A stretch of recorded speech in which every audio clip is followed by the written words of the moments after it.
మేఘనాథుడు మరణించాడనే వార్త లంకకు చేరగానే రావణుడు ఆకాశాన్ని తాకింది. తన అతి శక్తివంతమైన కుమారుడు లక్ష్మణుడి చేతిలో చనిపోయాడన్న విషయంతో రావణుడికి ఆగ్రహంతో గురిచేసింది.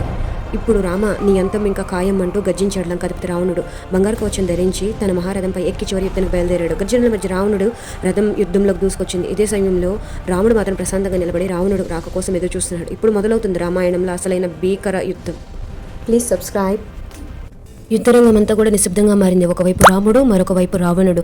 రామ, నీ అంతం దగ్గర పడిందని గర్జించాడు రావణుడు. రాముడు ప్రశాంతంగా సమాధానమిచ్చాడు, అధర్మానికి ఇదే చివరి రోజు రావణ.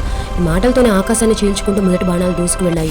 అస్త్రాల ఢీకొన్న శబ్దంతో ఆకాశమే కంపించింది. రావణుడు అగ్నాస్త్రం, రాముడు వరుణాస్త్రం. రావణుడు ఆగలేదు, మరిన్ని అస్త్రాల వర్షంలో వదిలాడు. ఆకాశం మొత్తం అగ్నిగాలి మెరుపులతో నిండిపోయింది. రాముడు ధైర్యంగా ప్రతిఘటిస్తున్న ఈసారి రావణుడి శక్తి పైచే సాధించింది. యుద్ధరంగం అంతా కూడా అస్తవ్యస్తమైంది. రావణుడు ఆధిక్యంలో ఉన్నాడు. రాముడు ఈ యుద్ధాన్ని ఎలా మార్చుతాడు అని వేచి చూడాలి. Please subscribe. Thank you. యుద్ధం తారాస్థాయికి చేరింది. దేవేంద్రుడు ధర్మం కోసం నిలబడ్డాడు. తన యొక్క దివ్యరథాన్ని మాతలినిచ్చి రాముడి కోసమని పంపించాడు. మాతలి వచ్చి నమస్కరించాడు. ప్రభు, ఈ రథంపై ఎక్కి యుద్ధాన్ని కొనసాగించండి. రాముడు రథంపై ఎక్కాడు. ఇప్పుడు యుద్ధం మారిపోయింది. ఒక క్షణం అతను తన ధనుసును బిగించాడు.